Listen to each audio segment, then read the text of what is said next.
This is Carl at National RV Detroit. I'm going to walk you through this 2022 Forest River Salem FSX model 178BH SK. Alright, so we'll just go around the outside and look at some of the features here. Of course, this griddle slides in and out. Now you have to plug it in to the LP, and that's where this quick connect here comes in. You got the male end here, female here, so that will connect right down here. Okay, if you can see it. All right, then you got a regular 110 AC refrigerator. There's no switch on it, so as soon as you plug it in the trailer, it turns on. You got a power awning with an LED strip. This is your water heater here. These caps are for low point drains here, so you know what they're for. Right now this trailer is winterized, so if you need it de-winterized, you got to let us know when you pick it up so we can take the antifreeze out for you. But this time of year we start winterizing everything. So okay, now this is the most common way to get water to the trailer, of course, is through the city water hookup. You just hook it up and you're ready to go. If you're going to a campground that does not have plumbing on the campsite, you can pre-fill your fresh water tank right here, right? And then use the onboard pump to pump the water. Also, you can see down there, that's the drain for your fresh water tank. Hopefully you can see that. Okay. Alrighty, so this is a vent for the range hood.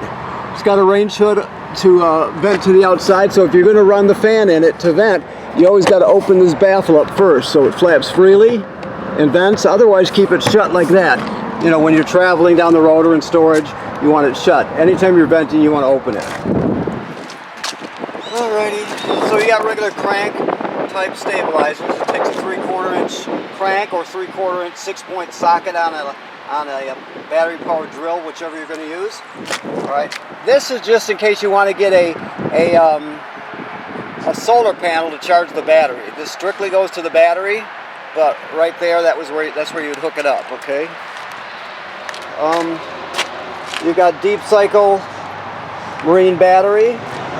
You got a 20-pound LP tank, and this is your. This right here is your kill switch. Let me see if we can get it going here for you. So right now the battery's on. So you always want the battery on unless you know you're put it in storage or something like that. When you're traveling, you want it on so the tow vehicle's alternator will charge the battery. And then when you're plugged in at the campground, you want it on because the power converter will charge the battery. Okay, so we have it on now. Alright, so this is your water hose. This is a dump hose here. Your crank, 3/4 inch crank.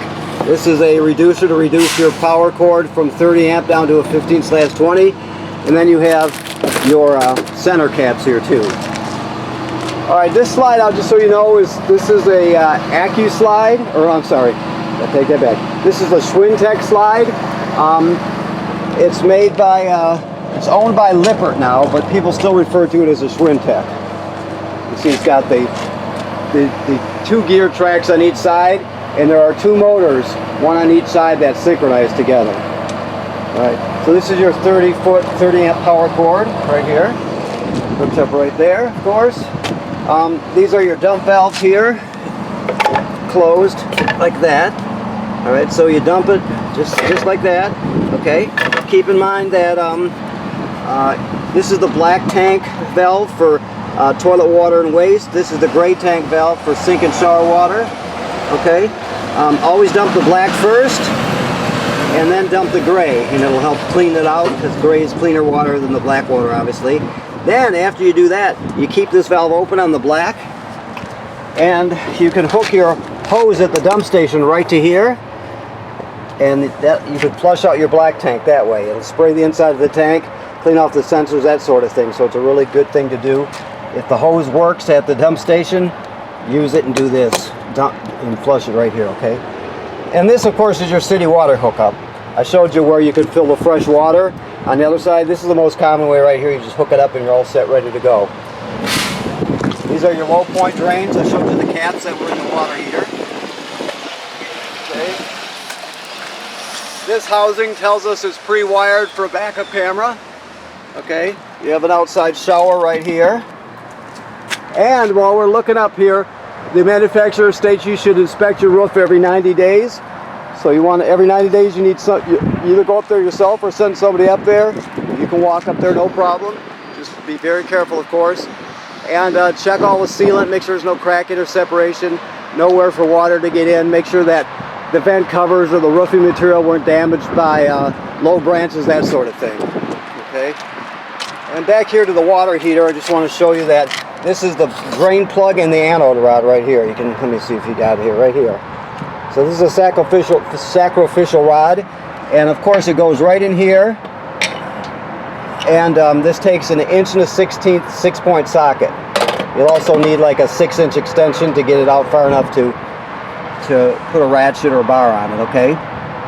The switches to control this are inside. Okay.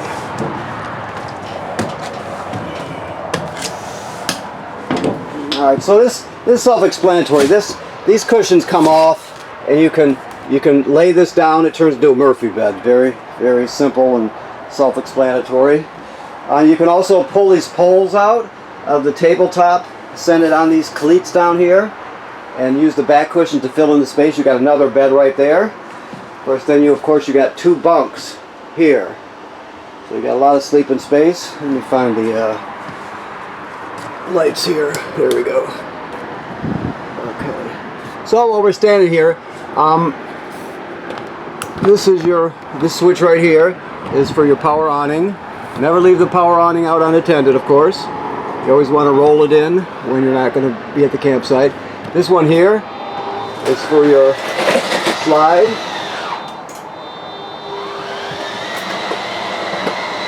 Like so. And then these are your levels. Batteries charged, fresh water's empty, black water's empty, gray water's empty. It graduates up in 1/3 increments. It lights up as it goes. So once you get past 2/3, you're going to have to start thinking about dumping your black and your gray tank, okay? The water pump I told you about is right there. You use that to pump water out of the fresh water tank when you don't have plumbing. You also use that to winterize the trailer. And to light your water heater on gas, it's a gas water heater, you do this. Okay? That's all there is to it. Now always make sure there's water in the tank before you turn it on, okay? This is just telling you this is pre-wired for solar, meaning there's some wires back here, and then there'll also be some on the roof, a port on the roof if you wanted to add solar panels. Alright, let me get down here. This is your carbon monoxide and LP gas detector right here. If it detects carbon monoxide buildup or LP gas leak, it goes off. If that happens, you take everybody outside, leave the door open, shut the gas off at the front and figure out what's going on. Okay, here's the test for you. It says LP's flashing. There's the carbon monoxide test. So it should always return to green like it is. If not, get it serviced. Okay, this is your furnace here. I'll show you right here. The thermostat is over here. It's just an analog thermostat. What you have to remember is that turns it on, of course. As soon as you turn it off, you got to click it to the left, like that.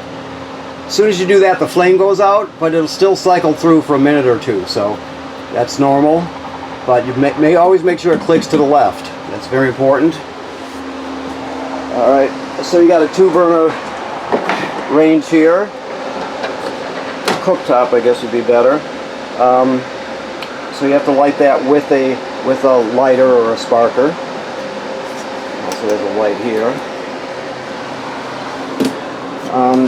These are your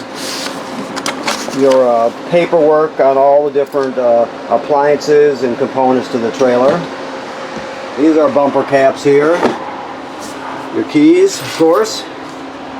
You got all kinds of USB charging plugs around. This is the range hood I told you about. Light plus fan. Remember what I told you. If you're running the fan, you want to open the baffle on the outside. Okay. And your refrigerator is a 12-volt DC refrigerator. So when you're going down the road, this is getting 12 volts from your batteries, and the battery is being charged by the tow vehicle's alternator. So that'll keep you going. When you're plugged into the campsite, this device down here, which is called the power converter, this converts AC to DC power. So you're at regular AC circuit breakers here like you'd see at home, 110, 120 AC, and they're all labeled. Then the power is converted to 12 volt DC on this side. You got 12 volt fuses here and they're labeled. Okay, if any of these fuses were to blow, they'll actually light up and you can see it glowing through this perforation here. But importantly, when you're plugged in, this is a battery tender, so it always sense how much energy your battery needs to keep the batteries charged. So the slide out works from the battery, and so does the refrigerator. All the lights are 12 volt. Some things have to be 110 AC, like the microwave or the air conditioner, for example. Everything that can run on 12 volt DC in a trailer does. Okay, so that's where the 12 volt comes from right there. Now this is just saying there's antifreeze inlet, so you take these screws out and that's where you winterize the trailer from. You also have to bypass the water heater in the back when you do it also. So you have to, if you don't know about that sort of thing, there's plenty of good YouTube videos and that sort of thing to educate yourself. Just remember, you can't get water heater in the, or you can't get antifreeze in the water heater because it'll leave a really foul taste. So they put valves on the back that you'll change the position of the valves to bypass before you pump any antifreeze in. You use the water pump to draw the antifreeze through. Okay. So the controls for your AC are right here. Okay, let me get some more light here. Instead of using the master switch, let's see here. Get this right here. Instead of using the master switch, he did them individually. The last guy that was in here, so there's always most of them will have a button right in the middle also. Okay. All right. So this is where you hook up a TV here. You always want this, if you're going to use the antenna, you want this to be green like it is. You can shut it off, but that's a signal booster. In order to get a good picture, you have to have that on. This is just telling you it's prepped for a Wi-Fi booster. So there'll be another panel or another place on the roof that the antenna hooks up for the Wi-Fi. So there's different models you can get. You go to kingconnect.com.